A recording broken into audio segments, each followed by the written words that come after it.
एक गर्दभ था। एक दिन वो वन से जा रहा था। उसे दुख था, ये दुख कि उससे कोई भयभीत क्यों नहीं हो रहा। वो कुछ ऐसा करना चाहता था जिससे सब उसका सम्मान करें। अकस्मात उसकी दृष्टि व्याघ्र की छाल पे पड़ी। व्याघ्र की छाल को देखते ही उसने सोचा कि यदि मैं ये छाल पहन लूं तो सब मुझे व्याघ्र समझेंगे। और गर्दभ ने व्याघ्र चर्म को धारण कर लिया और उसने व्याघ्र की भांति दहाड़ने का प्रयास किया। किंतु सोचो, ध्वनि कैसी निकली। ऐसी ध्वनि निकलने के पश्चात उस गर्दभ ने यह सोचा कि वो कभी भी किसी के समक्ष दहाड़ेगा नहीं। और उसके पश्चात वो जा पहुंचा उस गांव जहां अभी अभी गांव वासियों ने उसका उपहास किया था। और जैसे ही गांव वालों ने उसे देखा वो सभी भयभीत हो गए। और ये देखकर गर्दभ का उत्साह तो और भी बढ़ गया। उसने सबको और भयभीत किया।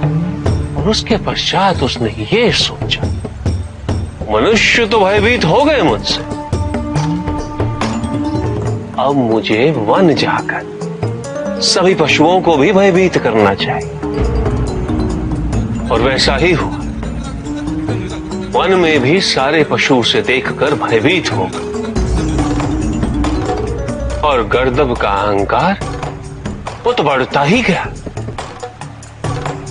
वो स्वयं को व्याघ्र ही समझने लगा। तत्पश्चात एक समय ऐसा आया जब व्याघ्र के समक्ष एक हाथी आया। वो हाथी व्याघ्र को अपने समीप पाकर उससे तनिक भी भयभीत नहीं हुआ। गर्दभ अपनी वास्तविकता भूल गया और उसने दहाड़ मारने का प्रयास किया। और सोचो, उसके मुख से कैसी ध्वनि निकली होगी।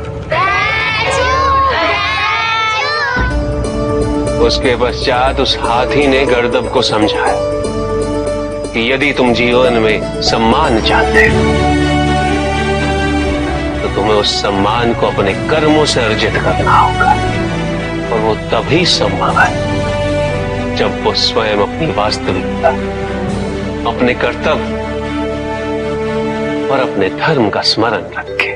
किसी और का रूप धारण करने से, औरों को भयभीत करने से सम्मान कभी प्राप्त नहीं होता। और गर्दभ को उस दिन ये सत्य समझ में आ गया कि अपना धर्म और अपना कर्तव्य, अपने दायित्व का उचित निर्वाह तभी संभव है